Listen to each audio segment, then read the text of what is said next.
नमस्कार मित्रांनो, आज मी तुम्हाला गोकुळाष्टमी आणि गोपाळकाला या विषयावरती माहिती सांगणार आहे. तुम्हाला थोडीफार माहीत आहेच, पण मी अधिक सांगणार आहे. कृपा करून शेवटपर्यंत व्हिडिओ पहा. गोकुळाष्टमी हा हिंदूंचा खूप मोठा सण आहे. तो 2 दिवसांत विभागलेला आहे. पहिला दिवस म्हणजेच श्रावण कृष्ण सप्तमीला श्रीकृष्ण जयंती आणि दुसऱ्या दिवशी अष्टमी दिवशी गोपाळकाला साजरा केला जातो. भगवान श्रीकृष्ण हा भगवान श्री विष्णूचा 8वा अवतार आहे. त्याचा मामा कंस खूप क्रूर होता. त्याच्या राज्यात लोकांचा मोठ्या प्रमाणावर छळ चालू होता. पण त्या क्रूर कंसाने त्याची बहीण देवकी हिचा गोकुळच्या नंद राजाचा भाऊ वासुदेव याच्याशी थाटामाटात लग्न लावून दिले. त्यांच्या वरातीच्या दिवशी अशी आकाशवाणी झाली की अरे कंसा, देवकीचा 8वा पुत्र तुझा वध करील. त्या आकाशवाणीला घाबरून देवकीची सारी मुले मारून टाकण्याचा निश्चय कंसाने केला.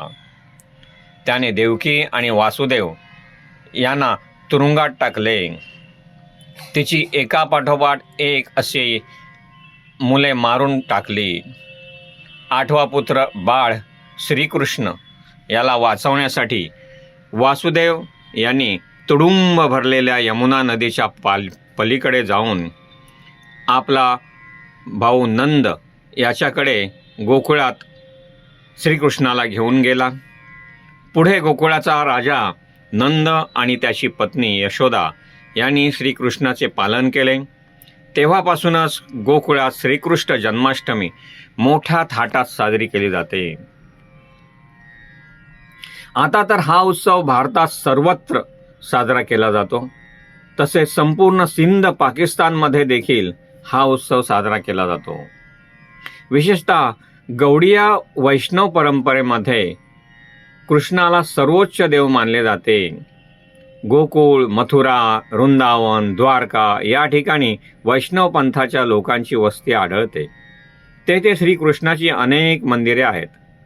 त्या भागात गोकुळ अष्टमीचा उत्सव मोठ्या प्रमाणात साजरा केला जातो. ओरिसामध्ये दहीहंडी जत्रा किंवा दहीभंगा जत्रा या दिवशी साजरी केली जाते.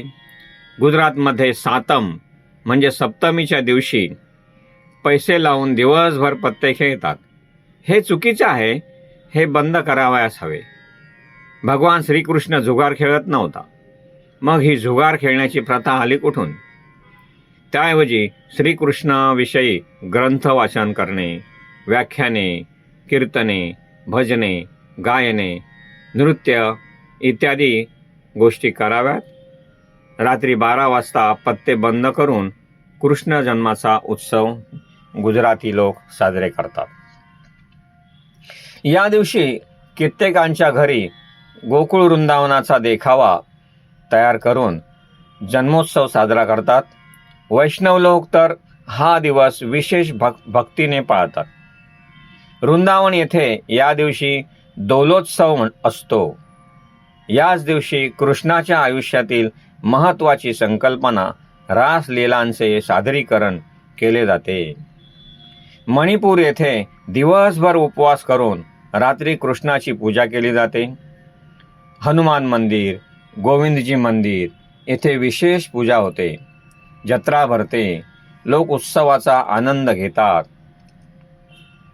काही ठिकाणी श्रावण सप्तमीच्या दिवशी एकभुक्त राहून पांढऱ्या तिळाचा कल्प अंगाला लावून स्नान करतात. व्रताचा संकल्प करून देवघर लता पल्लवांनी सुशोभित करतात. त्या स्थानी देवकीचे सुतिकागृह स्थापन करतात. मंचकावर देवकी आणि कृष्ण यांच्या मूर्तीची स्थापना करतात. दुसऱ्या बाजूला यशोदा आणि तिची नवजात कन्या वासुदेव, नंद यांच्या मूर्ती बसवितात.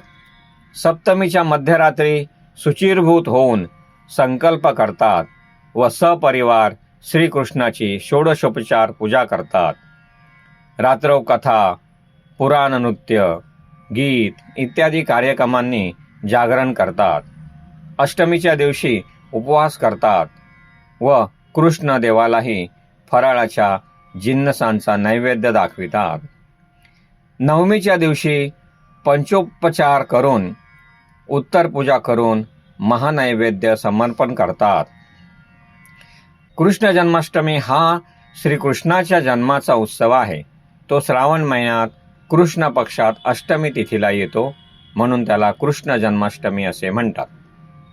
भगवान श्रीकृष्णाचा जन्म या तिथीला रात्री 12 वाजता झाला होता असे भागवत या ग्रंथात वर्णन आहे. म्हणून त्या दिवशी भगवान श्रीकृष्णाला प्रसन्न करण्यासाठी आनंदोत्सव साजरा करण्याची प्रथा आहे. या दिवशी हिंदू बांधव दिवसभर उपवास करतात आणि रात्री 12 वाजता भगवान श्रीकृष्णाचा जन्मोत्सव संपल्यानंतरच उपवास सोडतात. भगवान श्रीकृष्णाला जो नैवेद्य दाखविलेला असतो त्यात लाह्या, दही, दूध, लोणी, मिठाई, खोबरे, गूळ आणि इतर अन्नपदार्थ असतात. कृष्ण प्रेमाची भक्तिगीते गाऊन आणि रात्री जागरण करून साजरी करतात. कृष्णाच्या मध्यरात्रीच्या जन्मानंतर कृष्णाच्या बाळाच्या रूपाला म्हणजेच बाळकृष्णाला आंघोळ घालण्यात येते. कपडे घातले जातात. नंतर पाळण्यामध्ये ठेवले जाते.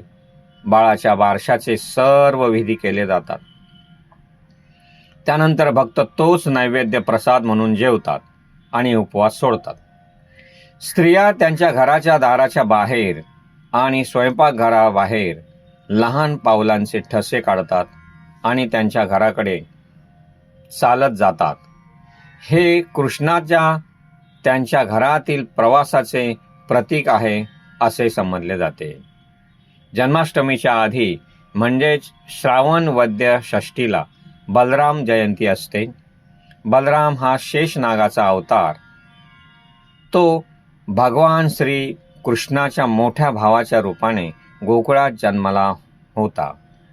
दुसऱ्या दिवशी गोपाळकाला. गोपाळ म्हणजेच भगवान श्रीकृष्णाचे सवंगडी.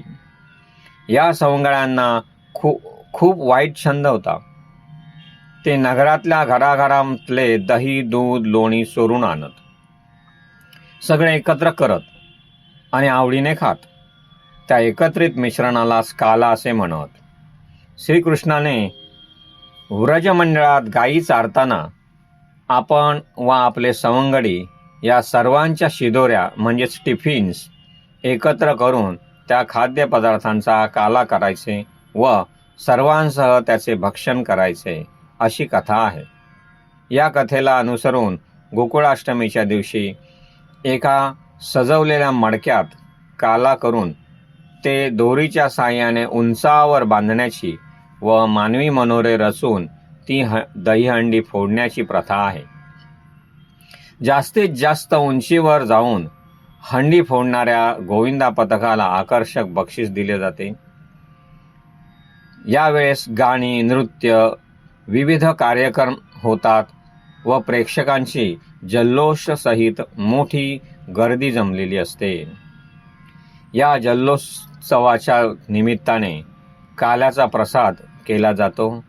काला म्हणजे एकत्र मिळविलेले पोहे, ज्वारीच्या लाह्या, धान्याच्या लाह्या, लिंबू व आंब्याचे लोणचे, दही, ताक, चण्याची भिजवलेली डाळ, साखर, फळांच्या फोडी इत्यादी घालून केलेला एक खाद्यपदार्थ होय. हा पदार्थ कृष्णास फार प्रिय होता असे भागवत पुराणात वर्णन आहे. कृष्ण व त्याचे सवंगडी मिळून यमुनेच्या तीरावर हा काला तयार करीत व वाटून खात असत. गोमंतकात याच काल्याला गवळण काला म्हणतात. हा काला तिथल्या कलावंतीनी करतात. त्यात एका मुलीला कृष्णाचे सोंग देऊन कृष्णलीलेची गाणी म्हणतात. शेवटी कृष्णाकडून दहीहंडी फोडवितात. बालगोपालांनी केलेला काला म्हणून त्याला गोपाळ काला असे म्हणतात. भगवान श्रीकृष्ण आपले सवंगडी गोपाळांसोबत मानवी मनोरे रचण्याचे खेळ खेळायचे. म्हणून त्यांच्या स्मरणार्थ या दिवशी मानवी मनोरे रचण्याचे खेळ अखंड भारतभर तसेच परदेशातही हिंदू वस्तीत खेळले जातात. गोविंदा आला रे आला, गोकुळात आनंद झाला. गोविंदा आला रे आला, गोकुळात आनंद झाला. अशी गाणे गात अनेक लहान थोर पुरुष घरोघरी नाचायला जातात व दहीहंडी फोडतात. कित्येक ठिकाणी गोपाळकाला करून कृष्ण चरित्रातील पेंद्या, सुदामा, राधा, कृष्ण, गाई, बैल यांसारखी सोंगे आणण्याचाही प्रघात आहे. या दिवशी महाराष्ट्रात विशेषतः ठाणे, मुंबईत उंच मडक्यात दही दुधाने भरलेला हंडा ठेवून तेथपर्यंत मानवी मनोऱ्यावरून पोहोचून तो हंडा फोडण्याचा गोविंदा हा साहसी खेळ होतो. त्यालाच दहीहंडी म्हणतात. हा महाराष्ट्रातील एक वैष्णव नृत्योत्सव आहे. त्या सर्वच जाती धर्माचे लोक सहभागी होतात. त्यातून राष्ट्रीय एकात्मता निर्माण होते. आता तर या खेळाने खूप भयानक रूप घेतले आहे. आता या खेळाला व्यवसायाचे रूप आले आहे. जास्त थर लावणाऱ्या गोविंदा मंडळांना लाखो रुपयांची बक्षिसे दिली जातात. त्यामुळे ही गोविंदा मंडळे जास्तीत जास्त थर लावण्याचा प्रयत्न करतात. आतापर्यंत सर्वात जास्त म्हणजेच 9 थर मुंबईच्या जोगेश्वरी विभागातील जय जवान गोविंदा पथकाने रचले आहेत. त्यांनी जागतिक विक्रम केला आहे. या पथकाचे नाव गिनीज वर्ल्ड रेकॉर्डमध्ये नोंदले गेले आहे. पण असे थरावर थर रचण्याच्या नादात अनेक गोविंदा उंच थरावरून पडतातही. त्यामुळे काहींचे डोके फुटते तर काहींचे हातपाय मोडतात. काही कायमचे अधू होतात तर काही जण आपला प्राण गमावतात. वरच्या थरातले पडून तर खालच्या थरातले चिंगरून. गोविंदा मंडळांना बक्षिसांचे लाखो रुपये मिळतात. तर लोकांकडून वर्गण्या गोळा करून बक्षिसे लावणाऱ्या पुढाऱ्यांना प्रसिद्धी मिळते. बिचारे गोविंदा मात्र जीवानिशी जातात किंवा कायमचे अधू होतात. हे कुठेतरी थांबले पाहिजे. त्यासाठी थर कमी केले तरीही त्यावरून गोविंदा पडू शकतात आणि अधू होऊ शकतात. पण हा मार्ग काही योग्य ठरणार नाही. त्यासाठी मला 2 पर्याय सुचतात. एक म्हणजे असे जीव घेणे खेळ बंद करावेत, पण ते शक्य नाही. कारण त्यामुळे दहीहंडीचा उत्सवच बंद होईल. त्यामुळे हिंदू धर्मीयांची मने दुखावतील. पण दुसरा पर्याय निवडू शकतात. तो असा की प्रत्येक गोविंदाला संरक्षक दोर बांधावा, जसा सर्वात वरच्या गोविंदाला बांधलेला असतो. त्याचा खर्च गोविंदा मंडळांनी आणि दहीहंडी आयोजकांनी करावा. ही झाली गोविंदाची माहिती. प्लीज माझे विचार जर पटले असतील तर मला कमेंट करून कळवा आणि लोकांपर्यंत हे विचार पोहोचवण्यासाठी हा व्हिडिओ प्लीज प्लीज प्लीज इतरांना शेअर करा. नमस्कार मित्रांनो, तुम्हाला नक्कीच व्हिडिओ आवडला असेल. आपल्या या व्हिडिओंना नेहमीच लाईक करा आणि तुमच्या मित्रांनाही शेअर करा. तसेच आपल्या या यूट्यूब चॅनलला सबस्क्राईब करा आणि बेल आयकॉनवर क्लिक केले नसेल तर आत्ताच करा, म्हणजे आपल्या नवीन व्हिडिओचे नोटिफिकेशन तुम्हाला वेळेवर मिळेल. धन्यवाद.